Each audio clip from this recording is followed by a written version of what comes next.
My first American Idol memory? My first American Idol memory?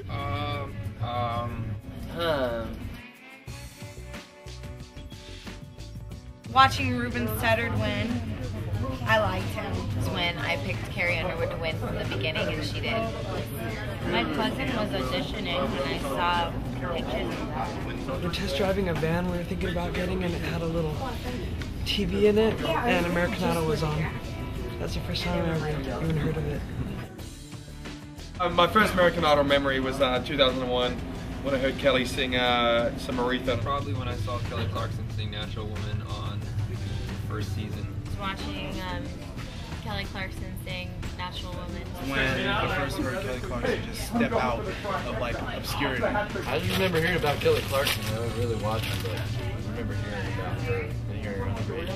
Kelly Clarkson had just gotten done performing at Six Flags, and she left the show to go do some Star Search television show, and we said, cool, see ya. I saw the finale where Kelly won. I first heard about the show the first season, you know, obviously. When I first heard about it. The first season, watching Kelly and Justin, and I remember sitting in my living room, and actually, like, I seriously remember watching her win.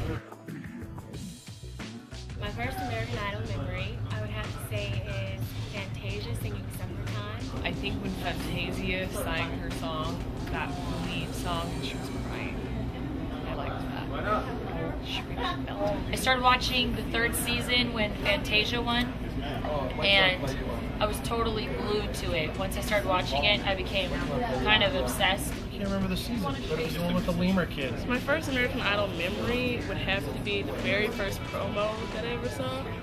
And it was just a promo of Simon telling somebody that they sucked. I was a senior in college, maybe junior. First time I heard about American Idol. Now here I am. Like the first show we watched, I was like addicted right after, you know?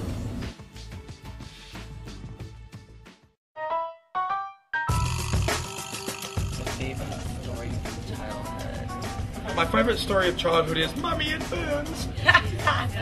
One good story? There's like lots of memories. I just remember playing every day. We'd play like hockey, all sorts of stuff. Well, I lived in an apartment complex, so I would always steal my mom's change and buy all the kids in the complex sodas.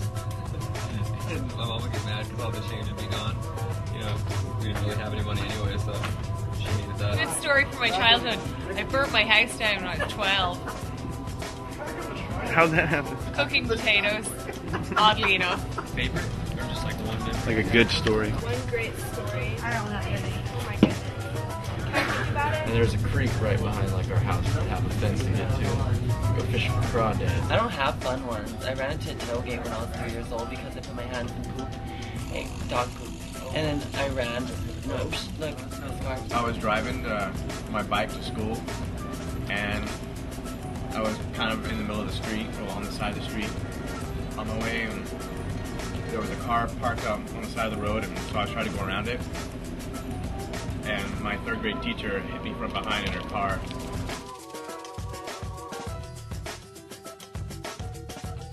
I used to catch bugs and go through the woods looking for bugs and snakes, even though I was afraid of them, but I looked for them anyway. I don't know. When I sang the national anthem at Turner Field for a Yankee and Braves game. When I was in elementary school, and I got this presidential award for like academic achievement. I peed my pants in pre-K twice in a row. And I was crying a lot. I just used to get in trouble a lot in school. Like a lot. When I was little, when we were in the car, my sister would sit in the passenger seat, and I would sit in the back seat, and my mom would sit in the middle seat. Whenever I got in trouble, my mom was scolding me, and my sister would make ugly faces behind my mom's back, and I got in trouble, and I got beat more because my mom was mad at me for laughing because my sister would make ugly faces. My friend and I went up the street, and there was these people, and they were giving these dogs away. And so I went up to him and I was like, hey, I want one really bad. We were getting ready to move to Oregon. and my friend and I pretended that I had saved its life and it almost got hit by a car, and that we couldn't find the people that owned it. So my parents were like, okay, well, we'll put up posters, and if we can't find, you know, who the owner is, then you can have them. The cool thing for my childhood would have been, like for the first, 5 years of my life, I was an Air Force brat. My dad built missiles in the Air Force, so he actually won Airman of the Year. He got to meet the president. I ended up keeping her, and I stuck with that story for like, gosh, she was 13 years old. She just died like 4 months ago. It was really sad. She died in my arms, but it was so funny because I finally told them the truth, and they were like, no way. Me and my mom were talking about this the other day. There was a CD she had, the Lions, their family, whatever, singing. And me and my sister were listening to it, and we recorded over it. I always thought it was funny. I was born with a disease called caloric stenosis, and my stomach tube was tied in a knot. And so I had surgery to have it corrected, and they put me in the hospital. I was like a month old. And so a lot of the first pictures that my family has of me after I was born, I'm sitting in this steel crib with nothing but a diaper on, and they tried to put the IV in my hand, and I kept pulling it out. So they tried to put it in my foot, and I kept pulling it out. So they put it in my head, on top of my head, and then put a styrofoam cup over it, so I look like a month-old Shriner. My sister and I were out running up and down the beach. This is when we were getting ready to leave, and we had our sand buckets and pails and everything laying there, and we started to run off. My dad told my sister to go get her sand bucket, and she goes over there, and he's all standing. I remember him tapping me going, watch this. She picked it up, and it was like a fish head that was about this big. I mean, it's right under the bucket.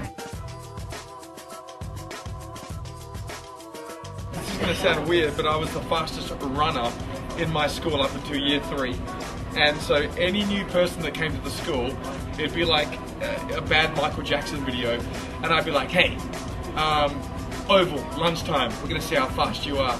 I bandaged my knee on race day just so I gave the pumpers something to think about. When I was a kid, we had this huge tree trunk in our front yard, and my dad wanted to plant a new tree, but this tree trunk was in the way. And he never had time to dig it out, so one day I decided to go get a garden shovel and a fork, and I dug it out by myself. And it took me like 5 hours, and when he came home, I was standing in the driveway with the tree trunk above my head.